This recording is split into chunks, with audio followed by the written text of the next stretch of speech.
অযথা মেসেজ বা গপসপ করে সময় নষ্ট করো না।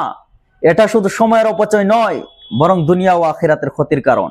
তুমি কি একবারও ভেবে দেখেছো প্রতিদিন কত ঘন্টা চলে যায় চেটে, রিপ্লাইতে, স্টোরি দেখায়? কতটা সময় আমরা ব্যয় করি এমন কথোপকথনে যার কোনো উপকারই নেই। অথচ এই সময়টাতে নামাজ পড়া যেত, কোরআন তেলাওয়াত হতো, বা অন্তত মা বাবার সাথে কিছু সময় কাটানো যেত।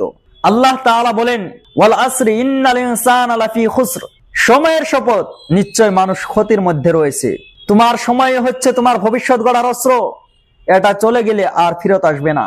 তাই অযথা মেসেজে সময় নষ্ট করো না, কারণ এতে গীবত, পরনিন্দা বা অনর্থক কথাবার্তা শুরু হয়ে যায়।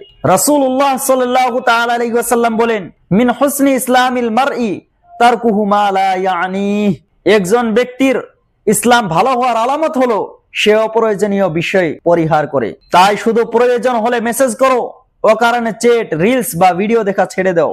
সময়কে সোনার চেয়েও বেশি মূল্যবান জানো, কারণ সোনা হারালে তো ফেরত পাবে, কিন্তু সময় একবার গেলে কখনো আর ফিরবে না।